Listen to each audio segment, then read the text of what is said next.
அஸ்ஸலாமு அலைக்கும் வரஹ்மத்துல்லாஹி வபரகாத்து. வாங்க இன்றைக்கி நம்ம சுவையான மட்டன் குழம்பு ஈஸியாக குயிக்காக எப்படி வைக்கிறதுன்னு பார்த்துடலாம். அதுக்கு நான் 1 கிலோ மட்டன் எடுத்திருக்கேன். கழுவிட்டேன், நல்லா மஞ்சள் தூள் போட்டு நல்லா கழுவிட்டேன். நான் எலும்பு கறியுமாக தான் எடுத்திருக்கேன். ஏன்னா எலும்பு கறியுமாக சாப்பிட்டா அது ரொம்ப நல்லாயிருக்கும். சாறு சாப்பிட்ட மாதிரி இருக்கும், சாப்பாட்டில் ஊற்றி சாப்பிட்டாலும் ரொம்ப டேஸ்ட்டாக இருக்கும். நான் நல்லா கறியை எடுத்து நல்லா கழுவிட்டு நான் என்னென்ன போட்டு வேக வைப்பேன்னா உருளைக்கிழங்கு, மஞ்சள் தூள், இஞ்சி வெள்ளைப்பூடு பேஸ்ட்டு, உப்பு, தண்ணி இது போட்டு நம்ம வேக வச்சோம்னா நல்லா மணமாக இருக்கும் வேகும்போதே. அதே மாதிரி அப்போது நீங்கள் அதுலேருந்து சூப் கூட எடுத்து குடிக்கலாம், ரசம் கூட வைக்கலாம். அந்த சூப்பில் நீங்கள் குழந்தைங்களுக்கு சூப்பு கூட நீங்கள் கொடுக்கலாம். அடுத்ததாக நான் இந்த வெங்காயம், தக்காளி, பச்சை மிளகா எல்லாமே நறுக்கி வச்சுருக்கேன்.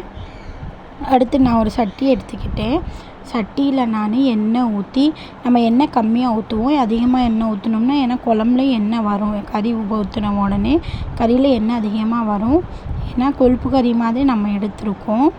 அடுத்து நான் அந்த சட்டியில் ஸ்டார் அனீஸும் பிரியாணி இலையும் போட்டு அதுக்கடுத்து வெங்காயத்தை போட்டு நல்லா வதக்கிட்டேன். வெங்காயம் வதங்கின உடனேயே நான் அதில் இஞ்சி வெள்ளைப்பூடு பேஸ்ட் போட்டு அதுவுமே எண்ணெய் பிரிகிற அளவுக்கு நல்லா வதக்கிட்டேன். இந்த பக்கம் ஜாரில் நான் என்னென்ன சேர்த்தேன்னா சின்ன வெங்காயம், நல்லா ஒரு கையளவு வெங்காயம் சேர்த்து அதில் நான் எல்லா ஸ்பைசஸுமே அதில் சேர்த்து அதையும் நான் அரைச்சி எடுத்துட்டேன். அந்த வெங்காயம் பேஸ்ட்டு போடுறதுனால குழம்பு நல்லா கொழப்பாகவும் இருக்கும், நல்லா டேஸ்ட்டுமே நல்லா வரும். சின்ன வெங்காயம் எவ்வளோக்கு நம்ம குழம்புல போடுறோமோ அவ்வளோக்கு நமக்கு ருசி நல்லா வரும். அடுத்து நான் நல்லா அந்த இஞ்சி வெள்ளைப்பூடு பேஸ்ட்டு வதங்கின உடனே இந்த சின்ன வெங்காயம் பேஸ்ட்டு நம்ம அரைச்சி வச்சுருந்தோம்ல அதையும் அதில் போட்டு நல்லா வதக்கிக்கிட்டேன். அடுத்து இதில் நம்ம தக்காளி நான் முழுசாக காட்டினேன், ஆனால் நான் அரைச்சி தான் ஊற்றினேன்.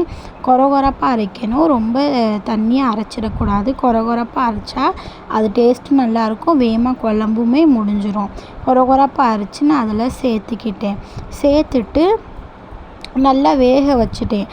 கொஞ்சம் நேரத்துக்கு நல்லா மசாலா எண்ணெய் பிரிஞ்சு வர அளவுக்கு மசாலா வேக வச்ச உடனே நம்ம இந்த பக்கம் வேக வச்சுருக்கோம்ல கறி, அதையும் நான் அதில் சேர்த்துட்டு பச்சை மிளகா இதெல்லாம் எல்லாமே முதல்ல போட்டு அதை நல்லா வதக்கிக்கிட்டு பச்சை மிளகா மல்லி இலைலாம் வதக்கின உடனே நான் கறியை சேர்த்து கறியை நல்லா கதப்புதன்னு நல்லா கறி வதங்கின உடனே அதில் நம்ம வேக வைக்கும்போது உருளைக்கிழங்கு போட்டிருந்தோம்ல அந்த உருளைக்கிழங்கு இதில் சேர்த்து நல்லா வேக வச்சிட்டோம்னா சுவையான நல்லா குழம்பு ரெடி ஆயிரும். உங்களுக்கு இந்த குழம்பு வீடியோ பிடிச்சிருந்துச்சுன்னா மறக்காமல் நம்ம சேனல் லைக் பண்ணிவிட்டு சப்ஸ்கிரைப் பண்ணிக்கோங்க. மறக்காமல் ட்ரை பண்ணி பாருங்கள். அஸ்ஸலாமு